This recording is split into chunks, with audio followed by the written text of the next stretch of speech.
So, before I tell you what I believe the myth of Star Wars is as of the end of The Rise of Skywalker, I want to first describe what it is not. In his book, Campbell outlined his idea, the hero's journey, that he had seen repeated in cultures throughout the world. The hero is the one who responds to the call to adventure. The stories often open with the hero appearing time for separation. Everyone needs a mentor to provide wisdom and magical power. Reach out with your feelings. The descent into the underworld of adventure, the point of no return. Dreamlike labyrinth of tests and trials. To pass his initiation, the hero must become a dragon slayer. But the decisive ordeal of the quest is when the hero confronts death. Challenged to follow the wisdom of his heart. Use the Force. Let go. Up until The Rise of Skywalker, the entire Skywalker Saga, all 8 films, were following an overall arc of Joseph Campbell's hero's journey, or what he also coined as the Monomyth. Each film has this journey on a small scale. Each trilogy has this journey on a larger scale. And the saga as a whole was going on this journey as well. But Campbell's contributions are much bigger than this wheel. This diagram is a tool for young people and novices to better understand the patterns that are occurring in the stories. It does not fully represent what Campbell was trying to teach. In Campbell's words, he described what he gave to the world as the key to the realm of the muses. That's what I was hoping for when I was writing. Namely, that I was giving people the key to the realm of the muses, which is where myth is. Upon receiving the Medal Honor for Literature at the National Arts Club in 1985, Campbell recounts shortly after what it meant to him to receive such an honor. Now it was Euripides who said, "The myth is not my own, I have it from my mother." And I think I can say, the myth is not my own, I got it from my students. Because they were all young women and were not interested at all in just who wrote the myth and what the date was.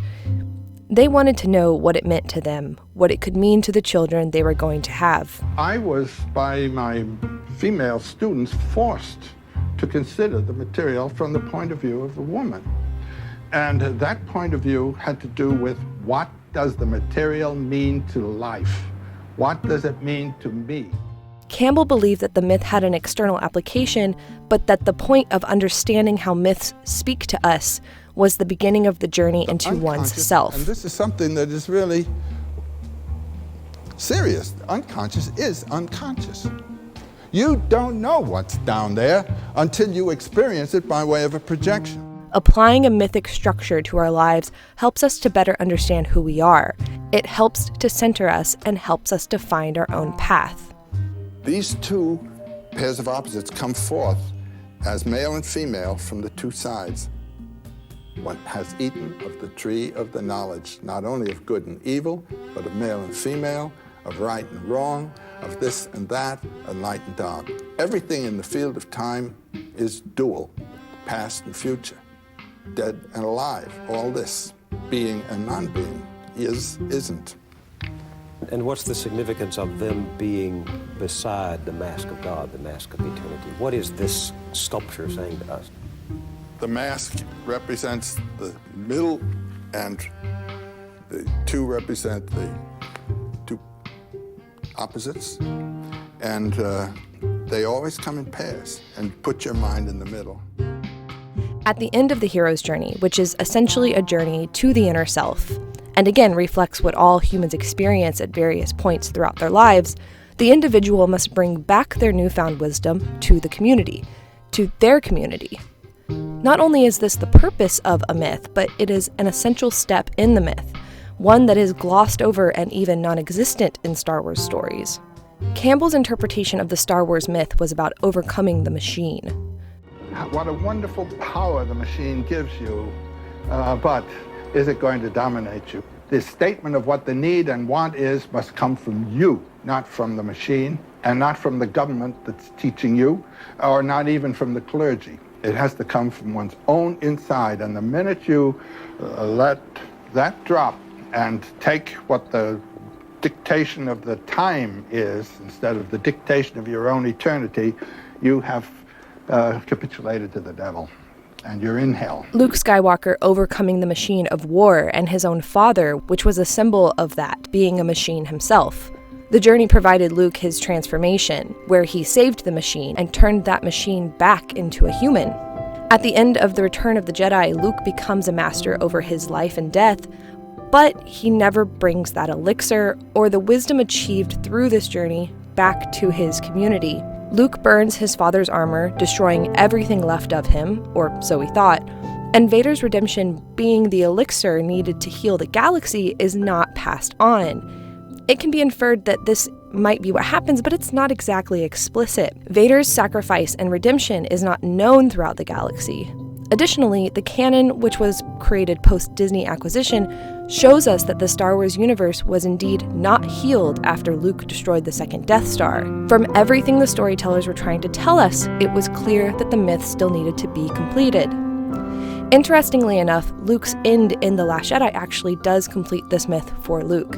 Showing the kids at the end reenacting Luke's sacrifice shows us that the community, which is in this story the Star Wars universe, has been given the elixir as described by Campbell. But this is not followed up on in The Rise of Skywalker. In fact, it doesn't come up at all. Someone asked me on Twitter a while back, why does this myth have to be Campbell's though? Why does it have to follow that framework? Why not something new? And the answer to that is complicated. For one, the saga was, at various times, planned to be 3 trilogies and 9 films. Would you consider playing an Obi-Wan type character handing Excalibur down to the next generation? I said, when would that be? And at the time he said around 2011. Regardless of the plot that George Lucas wanted to tell, he wanted more than anything else for this story to resonate with the hero's journey as it was described by Campbell. Honoring that up until the very end was expected. Star Wars producer-director George Lucas. About 10 years ago, I set out to write a children's film. I had an idea of doing a modern fairy tale, stumbled across A Hero with 1,000 Faces. After reading more of Joe's books, I began to understand how I could do this. It was a great gift, and a very important moment. If I don't, it's possible that if I hadn't run across that, I would still be writing Star Wars today. Did you have such a mentor when you were growing up? Is this part of the movie an extension of what happened to you? Obviously, my first mentor was my father, but then, I think my last mentor probably was Joseph Campbell. Joe Campbell, who asked a lot of the interesting questions and exposed me to a lot of things that made me very interested in a lot more of the cosmic questions and the mystery. And I've been interested in those all my life, but I hadn't focused it the way I had once I got to be good friends with Joe. Secondly, Campbell's studies on myth did not produce a framework for anyone to follow. Instead, it speaks to and rewards writers that understand the message that have been important in previous stories, the character motivations that have been explored, and the arcs and story beats that have rhymed. You cannot simply recreate the arc with new characters. You have to allow the new story to have a life of its own and find a way for the message to have new meaning, while also drawing upon the previous lessons learned, making those lessons even more important for the entire universe. In Campbell's own words, "It's not that I tell people what to do, but my work points out where the inspiration is, and you move in yourself as an artist and pull that out." They don't try to copy something that has been given to them. They see an experience of their own life in these terms, and that takes knowing what the archetype is and forgetting it, then reading out of that something that kicks back all the way. The Rise of Skywalker did not find this, and that is why it creates a sort of mythic dissonance for the entire franchise. The American Monomyth. In summary, the Campbellian Monomyth is the following. A hero ventures forth from the world of common day into a region of supernatural wonder. Fabulous forces are there encountered, and a decisive victory is won. The hero comes back from this mysterious adventure with the power to bestow boons on his fellow man. In 1977, the American Monomyth by Robert Jewett and John Shelton Lawrence posits that a variation of Campbell's monomyth can be found in American stories. They describe this myth thusly. A community in a harmonious paradise is threatened by evil. Normal institutions fail to contend with this threat. a selfless superhero emerges to renounce temptations and carry out the redemptive task. Aided by fate, his decisive victory restores the community to its paradisical condition. The superhero then recedes into obscurity. According to this thesis, the myth evolves from various American beliefs. The need for Edenic myths, which stem from Puritan Christianity, and the idea that the American landscape is paradise on earth, which has also developed in the moral sphere and inflated by a need for moral perfectionism. All these clothes are going to make them feel bad. Could you maybe take them back to the orphanage and give them to my friends? The fear of the other coming into this paradise and changing it developed a superhero in the form of a zealous crusader to heal the paradise through violence and restore things to how they should be. In this myth, men are violent redeemers. Violence is inevitable to eradicate evil, to redeem or restore the community. Women, on the other hand, are angels. Are you an angel? What? They are the redeemers who cleanse the soul of the men who act violently. Who'd want to kill Mr. Warbucks? The Bolsheviks, dear. He's living proof that the American system really works, and the Bolsheviks don't want anybody to know about that. They forgive them. To be angry is to be human. Another variable to these myths is how sex makes a hero or heroine weak. When Superman forgoes his power so that he can have sex with Lois Lane, he is punished for it immediately after. The choice is sex or power, and the hero needs the power to save the world. So the real choice is between what the hero wants, friends, meals, love, sex, potentially children, or what the hero's purpose in the story is, to save the community through their special abilities, through their strength. The hero is almost always having to sacrifice human qualities in order to fill this purpose. The real tragedy in all this is that in the end, because the hero has committed so much violence, they cast themselves out of the community that they healed. They take on that darkness and either die, eradicating it completely, or they disappear into obscurity, only to reappear when the world needs them again. This type of hero eventually developed into the American anti-hero, which we see so much in modern media. What's interesting to me is that all of this is about redemption. Redeeming the community from evil, redeeming individuals from their violent behaviors. But the hero themselves, although they are redeemed in the end, they do not get what they want. This is why the end of the Skywalker Saga has proven to me that this is the American Monomyth, and not Campbell's Monomyth.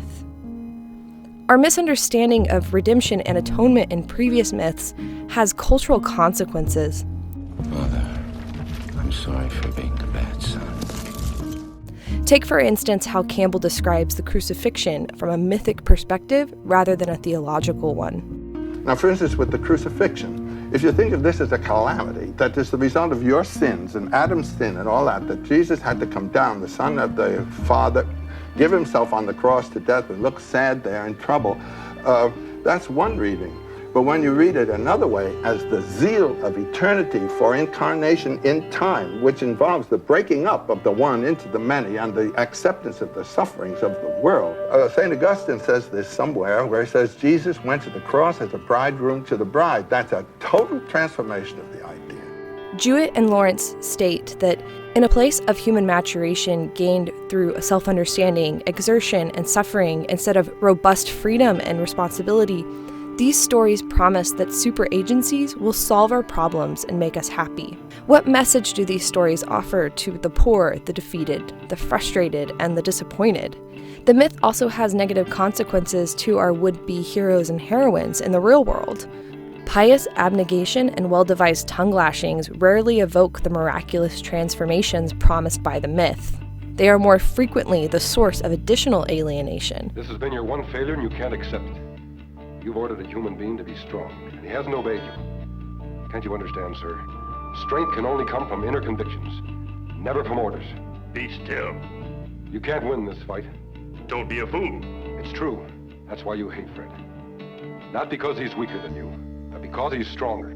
The myth teaches those seeking to emulate superheroes not to place their cards on the table, not to admit their own emotional needs, and hence always to assume the attitude of the injured servant when thwarted. And I'm afraid this is exactly the problem with the fandom in the West. We hold ourselves and our stories to an impossible puritanical standard, which is emotionally stunting and devoid of real compassion. The world is messy. People are different and have different experiences. But now we are all connected and can learn about these differences in a way we never could before. Exploring one's darkness, shadows, traumas, anger, or simple mistakes through metaphor in a story can also help us better understand each other as well. Jewett and Lawrence say that the patterns that they have established in their research illustrate to them a sort of mythic dissonance in the United States. Whereas popular myths might be expected to sustain the leading ideals and institutions of a culture, the American monomyth consistently undermines the democratic ethos. So what can heal, other than an individual with great power or an institution great in numbers? Well, love. It's always been love. It's the oldest story in the book. Not infantile love, but love learned. Love learned through compassion, understanding, conflict, and acceptance despite. To love someone despite. That love is more powerful than any army of Jedi. And a love story is essentially a hero's journey. That's why love stories are the most popular stories in the world. 我懂山菜才不是好欺负的。 The history of Lucas's relationship with this myth is also messy and full of contradictions. The story has never been told by one person or one group of people, and there has never been a consistent plan. But there has been a thread of a myth running from the first film all the way to the most recent episode of The Mandalorian. The myth is still there, but the saga, as of its end, is inconsistent with it. I personally do not want our mainstream stories to continue to reflect the American monomyth. They do not provide good, enduring lessons, in my opinion. I want the creators of these big, epic stories to take risks and tell a story for themselves and for their loved ones, not the fans. And some may say that the Skywalker Saga is not over. Disney won't let it be. But they did. They killed off the last Skywalker. That's what they believed the end of the Skywalker Saga meant. The end of the Skywalker bloodline.